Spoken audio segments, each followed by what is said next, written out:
Vamos já recepcionando a todas as pessoas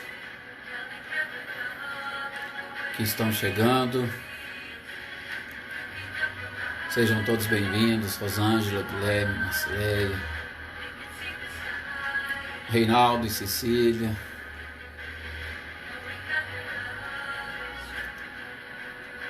Uma boa noite a todos vocês. E é sempre bom poder estarmos aqui juntos compartilhando nesses momentos, aproveitando essa oportunidade. Tuca, boa noite, seja bem-vinda.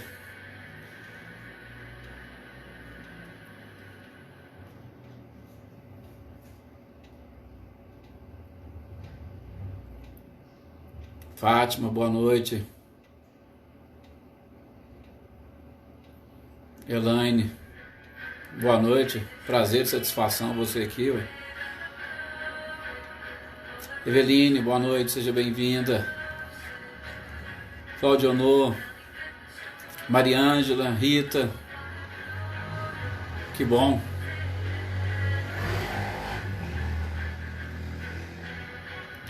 Francisca, Eneida, que bom que deu certo hoje para alguns de vocês. Maria das Graças, o pessoal lá de Itamogi, uma boa noite para todos.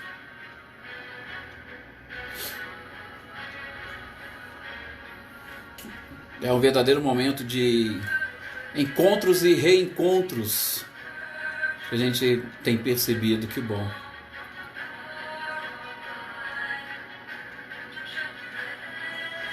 É isso mesmo, Alessandro.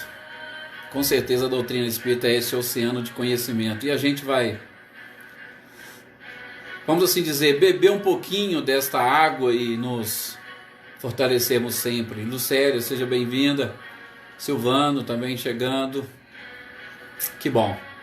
E já está na nossa hora, né? Então convido a todos vocês nesse instante a fazermos uma pequena viagem interior, procurando acima de tudo encontrar dentro de nós os objetivos que nos fizeram reunirmos aqui agora nesse instante. Eu sei que cada um de vocês possui um objetivo específico e que esses objetivos possam estar em verdadeira sintonia com os objetivos da própria espiritualidade e, sobretudo, daqueles espíritos que endossaram a nossa encarnação e que, com certeza, trabalharam para que esses conhecimentos chegassem até nós. Que possamos desfrutar desses momentos, não apenas dessa companhia maravilhosa de todos, desta enorme sala que se transformou os nossos estudos, mas que, acima de tudo, possamos aproveitar esses instantes para assimilar as informações e o conhecimento que a própria espiritualidade preparou para cada um de nós. Gostamos de dizer sempre, não são somente as nossas palavras, não são apenas os textos evangélicos que são comentados, que nesse instante nos fortalecem. Mas acima de tudo, meus queridos, esse diálogo que cada um de nós mantemos com os nossos espíritos amigos, deixando ainda mais claros os ensinamentos do Cristo. E, sobretudo, esses que possuem uma proximidade a cada um de nós nos auxiliam a arquivarmos nas nossas janelas de memória as informações mais importantes e interessantes e necessárias para enfrentarmos não apenas esse momento, mas para enfrentarmos a nós mesmos, enfrentarmos as nossas sombras, enfrentarmos os nossos conflitos, para vencermos nesta existência. E retornando à verdadeira pátria, quando encerrarmos esse período de espíritos encarnados, voltarmos coroados de êxito. E aqueles que estão desencarnados, que também nos acompanham nesses estudos, que seja um momento ímpar de esclarecimento e informação para a sua preparação para as futuras encarnações. Por isso desejo a todos, encarnados e desencarnados, que vocês experimentem a paz, a verdadeira paz do Cristo. Que assim seja. Que bom. Bom, a Tuca diz que está travando. Se tiver mais algum de vocês com algum probleminha, vocês me avisam, por favor. Só para a gente ver se é realmente o nosso sistema ou se às vezes pode ser alguma coisa pontual lá no Carmo. Então eu vou aqui aguardar essas manifestações de vocês quanto a isso. Ah, deu certo, Tuca? Que bom. Ótimo. Gente, então vamos dar sequência aos nossos estudos. No que diz respeito ao Evangelho segundo o Espiritismo, nós estamos vendo agora a introdução. Depois de terminarmos o prefácio, que com certeza foram lições fantásticas, que nós conseguimos identificar numa simples mensagem do Espírito de verdade. Uma simples mensagem com pouquíssimos parágrafos, salvo engano, 4, 5 parágrafos, para nós percebermos, inclusive, o quanto esses espíritos superiores são muito claros, diretos e concisos. E isso irá nos ajudar com certeza quando estivermos estudando o livro dos médiuns para identificarmos os grandes espíritos. Nós não precisamos de textos longos, de mensagens enormes, de palavras difíceis e rebuscadas. Por exemplo, nós temos Emmanuel. O Emmanuel tem um poder de síntese fantástico. Às vezes ele consegue colocar numa frase, num pequeno parágrafo, coisa que nós poderíamos desdobrar num livro inteiro. Já tivemos a oportunidade de pegar frases de Emmanuel e desenvolvermos numa exposição de 50, 60 minutos. Só para a gente ter uma ideia como que esses espíritos são bem diretos, concisos e trazem com certeza verdades para nós. Então, nós terminamos de ver o prefácio e nós iniciamos essa introdução sobre os objetivos da obra. Só antes de continuar, pelo visto, parece que está tudo normal, né? Que bom. Muito obrigado a todos vocês. E nesses objetivos da obra, nós vimos no nosso encontro passado, na parte final, sobre as informações de Kardec, estudioso como era, como que nós poderíamos dividir o que consta nos evangelhos. E Kardec dividiu todos esses ensinamentos e escritos contidos nos evangelhos, que nada mais são do que a biografia deste período de vivência do próprio Cristo, ele dividiu em 5 partes. Nós vimos que tem os atos da vida comum de Jesus, nós vimos que tem os milagres, temos as predições e temos as palavras e frases que serviram de dogmas, ou para que algumas religiões estabelecessem alguns dogmas. Dogmas nada mais são do que como verdades que as pessoas deveriam acreditar como uma profissão de fé, lógico que em cima de uma fé, infelizmente, cega. Nós vamos ver, claro, que esses atos da vida comum não são muito interessantes e importantes. Os milagres a gente vai estudar lá quando estivermos vendo a Gênese. Da mesma forma, as predições também tem uma parte do livro A Gênese que Kardec dedica a este estudo. E, por fim, nós temos a última parte, que é justamente a moral. Então, no que diz respeito às outras, Kardec falou, isso aqui pode gerar discussão, as pessoas podem não concordarem, cada um tem uma teoria. Agora, quanto aos ensinamentos morais, esses são indiscutíveis. Eles são tão indiscutíveis que toda e qualquer religião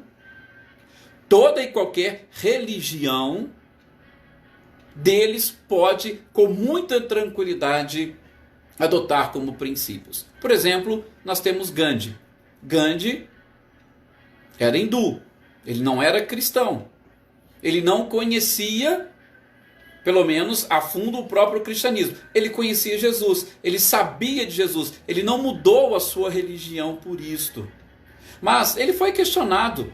inclusive por algumas pessoas, podemos dizer até um pouco arrogantes, que foi no sentido de o que precisaria fazer os cristãos para que o cristianismo se difundisse por toda a terra. Isso porque o próprio Gandhi havia dito que Jesus foi um dos seres mais importantes da história, um dos seres mais verdadeiros, que mudou, que alterou completamente a nossa própria história. E aí Gandhi foi até direto com ele. O que vocês cristãos precisam fazer? Primeiro, se convencer dos ensinamentos do Cristo e colocá-los em prática. Só isso. Só para mostrar que esses ensinamentos cristãos, eles atingem o planeta como um todo, e não especificamente uma única religião. Então, Kardec pegou essa moral do Cristo e falou, olha, nós vamos estabelecer neste livro, nesta obra, chamado Evangelho segundo o Espiritismo, nós vamos estabelecer uma espécie de código moral universal. Nós não queremos nenhum tipo de discussão, absolutamente. Esta não é a função da própria doutrina espírita. O que nós queremos é levar às pessoas, de uma forma mais simples e mais clara, tudo aquilo que o próprio Cristo ensinou. Este é o objetivo do Espiritismo e este é o objetivo deste livro. Sobretudo, por quê? Porque analisando hoje sob a ótica de princípios que a própria ciência nos apresentou e que foram também incorporados à doutrina espírita, o Espiritismo poderia trazer uma chave para nós desvendarmos esses ensinamentos morais do Cristo. Determinados ensinamentos que nós não conseguíamos entender. Por quê? Porque o próprio Kardec diz, olha, não somente do Evangelho, mas tem determinados textos bíblicos que nós não conseguimos entender porque eles são realmente ininteligíveis. Eles foram ditos numa determinada época para determinado povo e todos eles possuíam uma espécie de chave interpretativa. Se nós pegarmos, por exemplo, o Antigo Testamento, somente os doutores da lei que tinham acesso, que tinham conhecimento, que sabiam ler, é que pegavam esses pergaminhos, lia e os explicava. E o povo simplesmente acompanhava e seguia. Outras pessoas não tinham acesso a essas informações, a essa leitura. Então, havia, inclusive desde aquela época, alguns escritos, temos por exemplo o Talmud, que nada mais era do que a interpretação dos doutores da lei com relação aos escritos bíblicos. E com o Evangelho não é diferente. Então tem sim alguns ensinamentos, se nós não tivermos, ou se nós não determos o conhecimento de alguns princípios, nós teremos dificuldade de entender a mensagem do próprio Cristo. Então Kardec falou, neste volume aqui, neste livro, nós vamos colocar essa moral, vamos pegar esses princípios que os Espíritos nos trouxeram e vamos fazer ou transformá-los numa linguagem mais simples para que todas as pessoas possam ter acesso. É lógico que o objetivo principal deste próprio acesso é para que as pessoas pudessem e conseguissem colocar em prática esses ensinamentos. Porque alguns, gente, tinham facilidade. Por exemplo, Francisco de Assis. Todos nós conhecemos um pouquinho da história de Francisco de Assis. Francisco de Assis, certa feita, ele disse para os seus discípulos, eu tenho certeza que alguns deles devem ter demorado um pouquinho para entender, mas ele falou para os discípulos, gente, está na hora de nós espalharmos. Ide e pregai o Evangelho. Se necessário, utilizem palavras. Olha a profundidade dessa frase de Francisco de Assis. Ide e pregai o Evangelho. Se for necessário, aí vocês usem palavras. E como é que nós hoje entendemos e como é que nós pregamos o Evangelho hoje? A gente pega todas aquelas parábolas, ensinamentos, decoramos, chegamos ali na frente de um público, de uma plateia e vamos repetindo. E às vezes o nosso verbo, a nossa facilidade de falar, até chega a deixar algumas pessoas, nossa, que interessante e tal, ele sabe, que bonito, mas não consegue trazer aquilo para dentro de si e colocar em prática. Então, o objetivo desta obra, segundo o próprio Kardec, é fazer com que todos esses ensinamentos se tornassem bem compreensivos, inteligíveis, de fácil conhecimento para todas as pessoas, de fácil interpretação para todas as pessoas. E ele vai dizer, neste mesmo capítulo, nessa introdução no objetivo da obra, infelizmente nós admiramos e muito os textos evangélicos. Nós admiramos e muito Jesus. Muitos de nós o colocamos num patamar bem elevado, talvez até em cima de um altar. Mas conhecemos com pouca profundidade os seus ensinamentos. E poucos, ou menos ainda, conseguem extrair as consequências desses ensinamentos. Eu gosto muito dessa expressão que Kardec utiliza. Nós precisamos aprender ou extrair a aplicação e a consequência dos ensinamentos. Eles são realmente bonitos, maravilhosos. Mas será que todos nós conseguimos extrair a aplicação e a consequência de todos eles? Já naquela época, Kardec vai falar, olha, tem muitas pessoas que leem os evangelhos, que leem a Bíblia, e aí eu estendo, que participam de cultos, mas para justificar a própria consciência. Ou como alguns chamam, para desencargo de consciência. Por desencargo de consciência, deixa eu pegar o evangelho, deixa eu ler. Por desencargo de consciência, deixa eu ir numa missa. Por desencargo de consciência, deixa eu ir para um culto. Por desencargo de consciência, deixa eu ir para um centro espírita. E por aí afora. E Kardec chama atenção justamente para isso. É a questão da aplicação e das consequências desses ensinamentos do Cristo. Não é apenas e tão somente para nós lermos, acharmos bonito, interessante, decorarmos, não. Assim como nós falávamos nos nossos últimos encontros sobre a própria prece. Muitos de nós fazemos preces com qual objetivo? Será que a prece, como diz Jesus, ela consegue realmente nos conectar com o Criador? Ou a prece que nós fazemos não passa de uma repetição de palavras, e palavras que o próprio Cristo muitas das vezes nos disse, está lá a oração do Pai Nosso, fantástica, e acaba se transformando para nós uma repetição de palavras sem uma aplicação e sem uma consequência prática. Por isso, Kardec escreveu, olha, está aqui o objetivo dessa obra. É exatamente isso, para nós conseguirmos estabelecer um código de moral universal, sem nenhum tipo de distinção, principalmente de cultos. Ele foi muito claro nisso. Principalmente sem distinção de cultos. Ou seja, podemos continuar aplicando esses ensinamentos morais para qualquer religião, para qualquer culto. Essa obra que nós estamos escrevendo é só para facilitar este conhecimento de vocês. Fiquem tranquilos. Não estamos querendo converter. O próprio Kardec diz, não estamos fazendo proselitismo com essa doutrina. O que a gente quer é levar para vocês o quê? Esclarecimentos.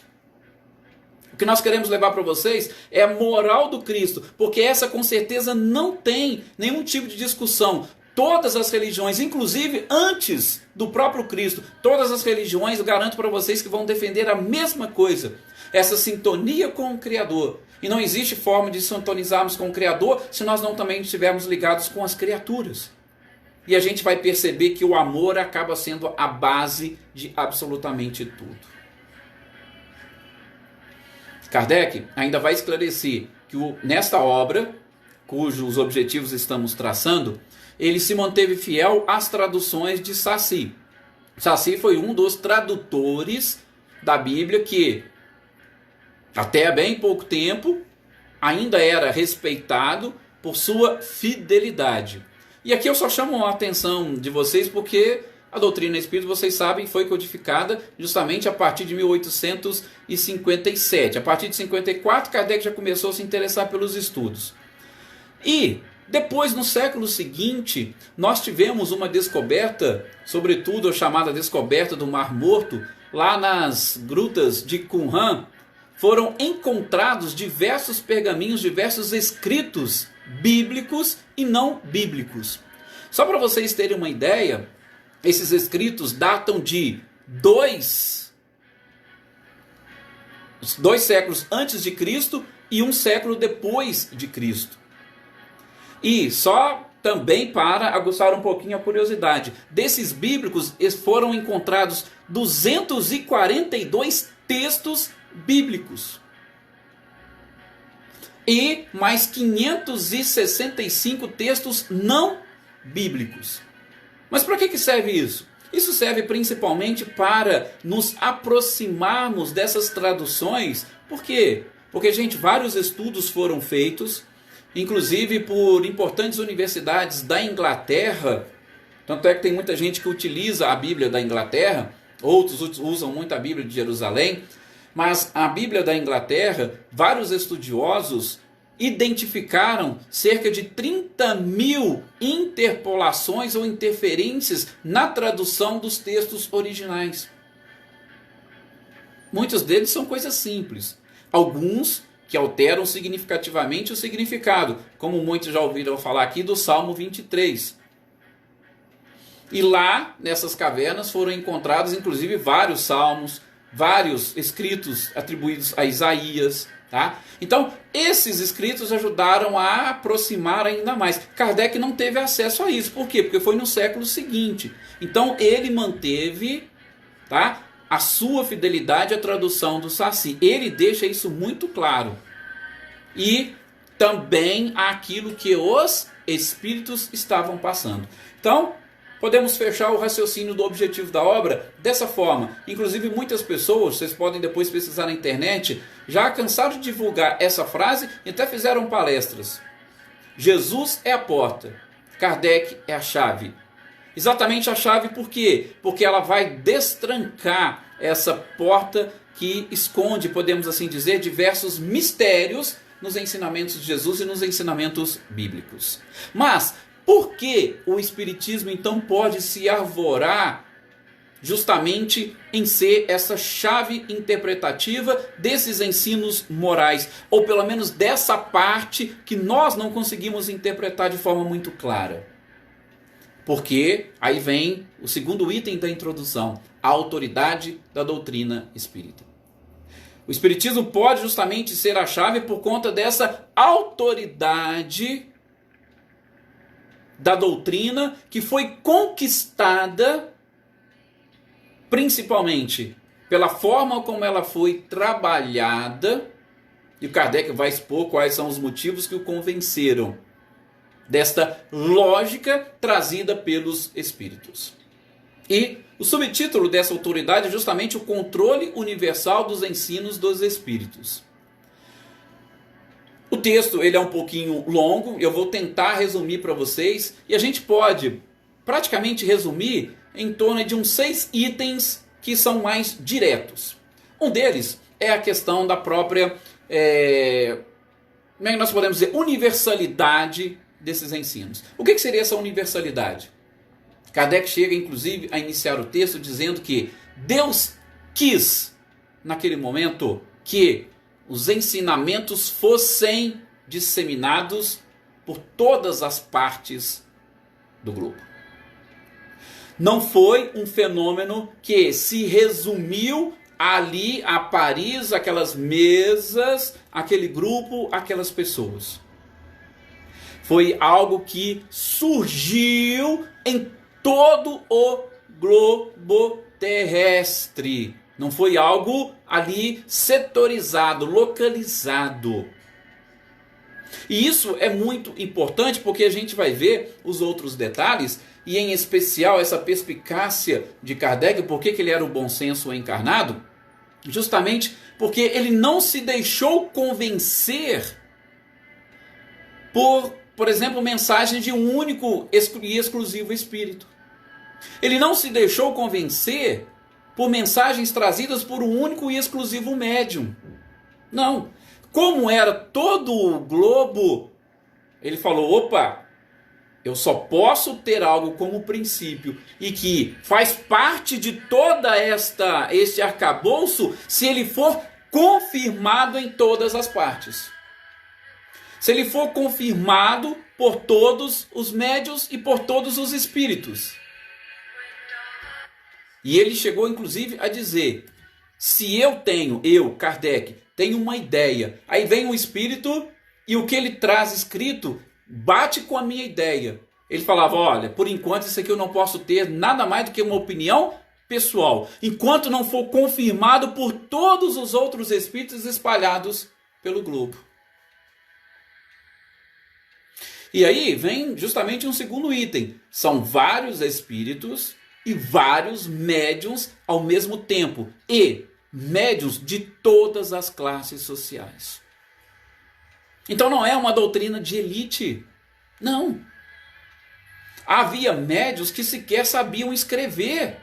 E como eles nem sabiam escrever, como é que eles poderiam trazer, às vezes, informações, trazer escritos de uma profunda filosofia, por exemplo? E textos científicos? Quem sequer sabe ler vai conseguir ali trazer textos científicos e profundos? Então este é justamente aquele segundo ponto que o próprio Kardec traz nesse que nós estamos aí sintetizando. Primeiro, o negócio foi esparramado por todo o globo. Segundo, foram vários espíritos e vários médiuns, não foi um único espírito. E como que nós poderíamos reconhecer os espíritos? Aí Kardec vai falar para nós lá no livro dos médiuns. É a questão da linguagem, é a questão do próprio conhecimento. Por quê? Porque os espíritos nada mais são do que seres que aqui estiveram e desencarnaram e retornaram para lá. Não tem nada de espetacular. Não se transformaram em santos depois que partiram para o plano espiritual. Não adquiriram todo o conhecimento enquanto estavam no plano espiritual. O conhecimento deles era limitado àquilo que eles haviam aprendido. E Kardec justamente pegava e comparava tudo isso. E ele fala justamente nessa parte. Imagine se fosse uma doutrina de um homem só. Você destruiu aquele homem, você destruiu aqueles apontamentos, aqueles ensinamentos, acabou a doutrina. Agora, algo que pega e que surge em todo o globo, se você destruir um aqui, o outro lá vai falar a mesma coisa. Aquele outro do outro lado vai trazer as mesmas informações.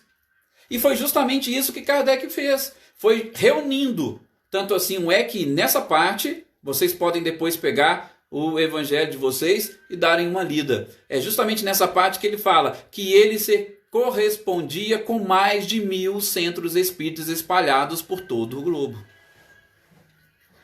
E ele pegava essas comunicações desses mais de 1000 centros e ele ia separando por tema, por assunto. Opa, o que eles falam deste tema? O que eles falam desse assunto? Qual que é essa mensagem? E ali ele ia reunindo esse material, separando para depois codificar.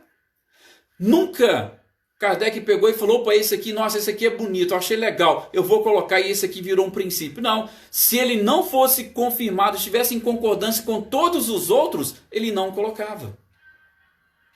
Veja como que esta lógica torna-se interessante e a gente vai sendo realmente convencido por essa capacidade de Kardec. Então, não tem como eu destruir a doutrina, por quê? Para eu destruir a doutrina, eu tenho que destruir todos os espíritos. Eu tenho que destruir todos os médios. Praticamente eu tenho que destruir o mundo inteiro. Daí está justamente a autoridade dos ensinos dos espíritos. O controle universal dos espíritos. E ele vai dizer também, o espiritismo é uma doutrina que não tem nacionalidade. O que ele quer dizer com isso? Que não tem nacionalidade. Não é uma doutrina francesa. É uma doutrina, de novo, mundial. Se é uma doutrina mundial, não tem nacionalidade, não tem porquê ela não atingir também a totalidade do planeta. Tá? Então não é algo que está ali setorizado exclusivamente na França. Não. É algo que está justamente espalhado por todo o globo. Uma outra coisa, a doutrina não está vinculada a nenhum outro culto religioso. É algo independente. Senão vai falar assim, foram os protestantes, ou foram os católicos, ou foram os budistas, ou foram os hinduístas. Não. Essa doutrina não está vinculada a nenhum culto. Os espíritos estão esparramados e a grande maioria deles, em momento algum, chegou a falar em religião. Mas trouxeram as suas mensagens consoladoras. Tá? Então, não estando vinculado, eu não posso atribuir especificamente a esse ou aquele. Eu não posso vincular a isso ou aquilo. O que nós sabemos é que o Espiritismo é uma doutrina que acredita nos espíritos, portanto, ela é espiritualista e que combate o próprio materialismo, e a partir daí nós vamos o quê? Dando sequência a esse desdobramento das informações que eles nos trazem do plano espiritual. Então, o Espiritismo não está vinculado a nenhum culto, a nenhuma crença. Por isso Kardec fala, ele não tem nenhum tipo de dogmatismos. Lógico, a gente precisa depois entender melhor essa expressão. Mas ele não tem nenhum tipo de hierarquia. Fulano é o chefe, fulano é ciclano, é não sei. Não existe isso. Inclusive os próprios detratores ou aqueles objetores da doutrina, eles vão ter dificuldade em contradizer. Por quê? Porque não existe interesse pessoal no Espiritismo. Não existe ambição. Por quê? Porque é algo que vem de todos os lados. De novo, daí está a autoridade da doutrina. Ela não nasceu em um único homem, ela não nasceu em um único espírito, ela não pode ser atribuída com exclusividade a ninguém.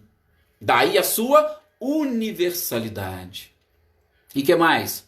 Kardec vai dizer das características que ele conseguiu extrair de todos os espíritos, sobretudo dos espíritos superiores, que é justamente a humildade. A humildade em que sentido? Kardec explica, olha, tem espíritos levianos que vai trazer determinadas informações e vai dizer o seguinte, isso aqui é a verdade absoluta. Os espíritos superiores não. Eles trazem a sua mensagem e eles falam, olha, fiquem tranquilos, pode confirmar em todas as outras partes do globo. Você não precisa esperar. Aí a gente lembra daquilo que Emmanuel disse para o Chico, quando ele estava iniciando a sua tarefa com o Chico. Chico, se em algum momento eu disser alguma coisa para você que contrarie Jesus ou Kardec, esqueça o que eu estou falando para você e fique com Jesus e Kardec. Isso é típico dos espíritos superiores, essa humildade. Enquanto que espíritos levianos e zombeteiros, eles costumam chegar e se impor. Não, isso aqui é a verdade, você tem que acreditar. Infelizmente, muitos médios acabam passando por esse processo de fascinação ou mistificação, que a gente vai explicar mais adiante no livro dos médios, e não conseguem identificar. E Kardec já coloca aqui, peraí, para se ter essa universalidade da doutrina dos espíritos, esse controle universal, é justamente necessário que, isso foi confirmado em outros locais? Ou isso aqui é algo exclusivo dele? O que diz Jesus? O que diz Kardec? Aí nós podemos até acrescentar. O que diz Emmanuel? O que diz André Luiz? Que foram espíritos que, juntamente com Chico Xavier, trouxeram obras fantásticas, ajudando-nos a entender e a interpretar esses ensinamentos evangélicos. Então, os espíritos superiores são aqueles que, com muita tranquilidade, falam, Kardec, cuidado. Confirme tudo. Veja a concordância disso com todos os outros ensinamentos. Porque a verdade, ela é uma só. Não existe meia verdade. Se não houver essa concordância, duvide. E o Kardec duvidava por si só. Talvez não precisava nem de orientação dos espíritos para isso, não. Isso já fazia parte da sua personalidade. E enfim, um último tópico que nós colocamos como algo a resumir essa autoridade da doutrina espírita é justamente a espontaneidade das mensagens. Sim, Porque se o médium pega e começa a interrogar demais os espíritos sobre determinadas coisas, vai ter, com certeza, alguns espíritos levianos e zombeteiros que eles vão se colocar naquela posição de que sabem tudo e que podem responder tudo. Então, Kardec falou, evite. Agora, quando vem algo espontâneo, aí você começa a analisar, mas por que essas mensagens chegou? Chegou de onde? Quem trouxe? Por que essa mensagem veio? Nós não perguntamos nada. Então nós não procuramos. Não pode ser fruto da nossa própria imaginação, da nossa própria mente. Então se é algo que veio espontaneamente dos espíritos, opa, como é que isso aqui chegou? E aí começaremos a analisar. Agora, quando interrogamos demais os espíritos, cuidado.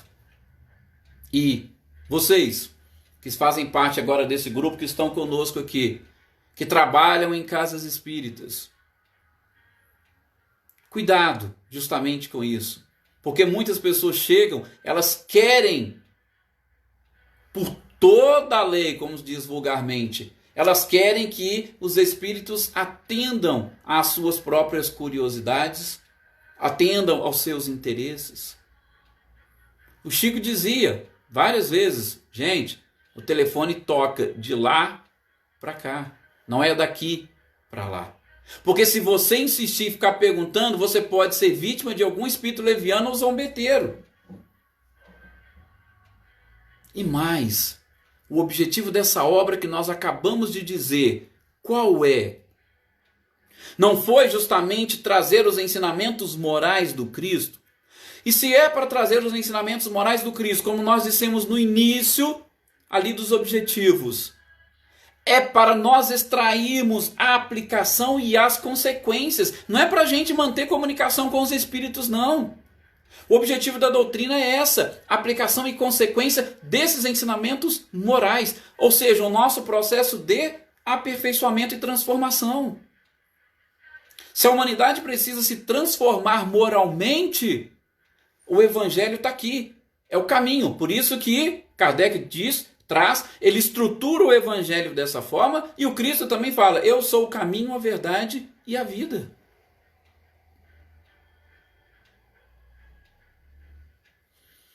Aplicação e consequências de quê? Desses ensinamentos morais. Como que nós vamos extrair isso? Esse é o objetivo da obra. E confesso a vocês, para mim, esse é o objetivo do próprio Espiritismo. Então, vocês que estão me ouvindo e que têm a oportunidade de espalhar, o objetivo do Espiritismo não é fazer milagre, até mesmo porque a gente sabe que milagre não existe, não é trazer espíritos para se comunicar conosco, absolutamente. O objetivo do Espiritismo é aperfeiçoamento moral da criatura. Por isso que esse livro aqui está, que nós estamos estudando. Talvez, não parei para pensar, mas se vocês analisarem, ele está justamente bem no centro das obras de Kardec, das principais. Nós temos o Livro dos Espíritos e Livro dos Médiuns primeiro. Depois nós temos Céu, Inferno e a Gênese. Mas o que está no meio? O que está no meio, no centro, é justamente o Evangelho. Os ensinamentos do Cristo. Mais uma vez demonstrando que Cristo deve estar no centro. E assim como os ensinamentos morais do Cristo, eles não possuem nenhum tipo de discussão e se aplicam ao mundo inteiro, a autoridade da doutrina dos Espíritos deveria seguir o mesmo caminho e o mesmo princípio. Por isso que nós falamos de Consolador Prometido, porque ele segue as trilhas deixadas pelo próprio Cristo. É algo universal, não é algo exclusivo desse ou daquele e daquela seita. Não, é algo que, assim como Cristo fez para toda a humanidade. E digo mais, para nós fecharmos os nossos comentários por conta do tempo. Esses ensinamentos morais do Cristo, quando nós conseguimos extrair a aplicação e as consequências, nós vamos justamente chegar num ponto que vamos descobrir que não é um ensinamento moral para vivermos e vivermos bem em todo o nosso planeta. Eu garanto a vocês que esses ensinamentos do Cristo nos credenciarão para vivermos e bem em qualquer planeta do universo. Eu tenho comigo, não tenho dúvida nenhuma de que os ensinamentos do Cristo podem nos credenciar. Quando nós realmente colocá-los em prática, extraímos a aplicação e as consequências, nós estaremos preparados para viver em qualquer planeta do universo. Cristo trouxe-nos uma verdade, e uma verdade pura, que faz nos aproximar do próprio Criador. E quando a gente se aproxima do Criador, a gente se aproxima também da sua criação. Eu, repito, não tenho dúvidas que os ensinamentos do Cristo nos credencia para visitarmos e habitarmos qualquer planeta do universo. E assim, que nós possamos encerrar esses nossos comentários e que essas reflexões sejam realmente úteis para vocês.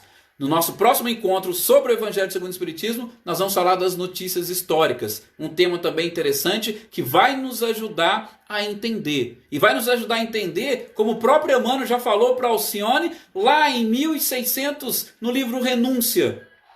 Quando ele fala que um personagem do Evangelho, ele traz talvez mais ensinamentos para nós do que tudo aquilo que foi lido e tudo aquilo que encontra-se escrito. Mas, cenas para os próximos capítulos.